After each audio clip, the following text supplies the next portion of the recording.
Hi, I'm Jamie. And I'm Sarah. And we are Cozy Up with the Stitchin sisters from Grande Prairie, Alberta, Canada.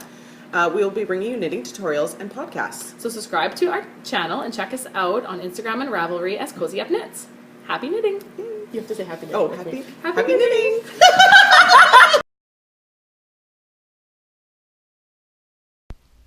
Hi, this is Sarah with Cozy Up Knits, and I will be showing you basic ribbing today. So I've gone ahead and cast on 8 using long tail cast on.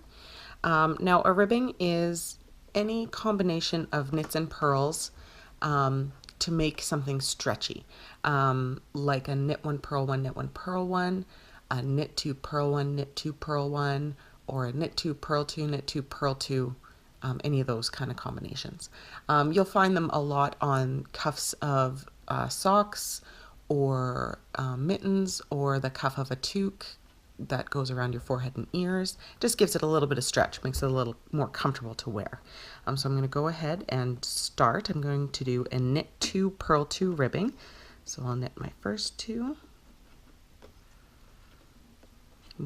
and moving my yarn to the front to make my purls. If you're a beginner knitter and know how to knit and purl but have never used the 2 stitches in the same row, you want to make sure here that you're always moving your yarn from back to front.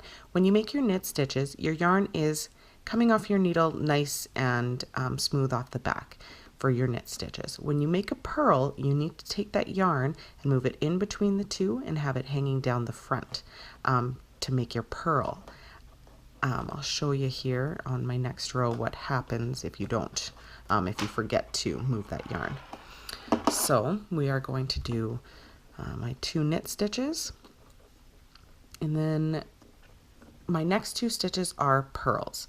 Now I'm going to accidentally forget to move my yarn. So it's a purl stitch, so we're going to go in back to front, and we need to bring the yarn around the needle on the front, pop it through to the back.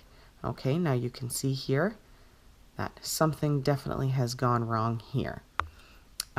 And that's what happens when you don't move your yarn where it should go. It actually increases your work by a stitch.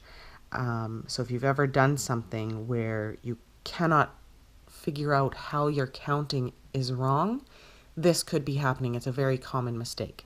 So again, after you're done your knits and you're moving to your purls, you need to take your working yarn in between the 2, hang it to the front, doing your 2 purl stitches.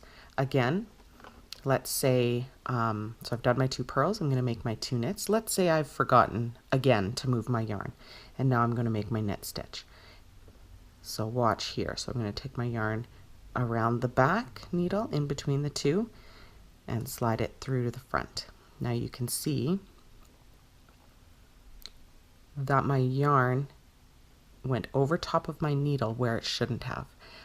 Again, this will create an extra stitch, and it actually creates a bit of a hole as well in your pattern.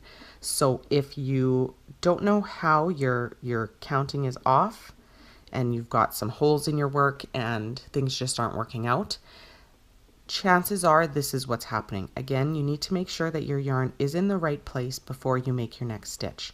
So your yarn needs to be behind your work for your knit stitches, and then it needs to be moved to the front to make your purl stitches. Okay, I'm going to do one more row just so you guys can see the ribbing nicely. So I'll knit my 2,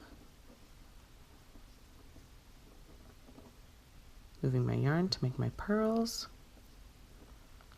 moving it back to make my knits, and again to the front to make my purls. So let's take a look at that. So you can see here you got your knit 2 purl 2 knit 2 purl 2, and that just gives it a little bit more of a stretch. It's, like I said, great for cuffs on socks, mitts, toques, anything like that. So that's basic ribbing. Thanks. Bye-bye.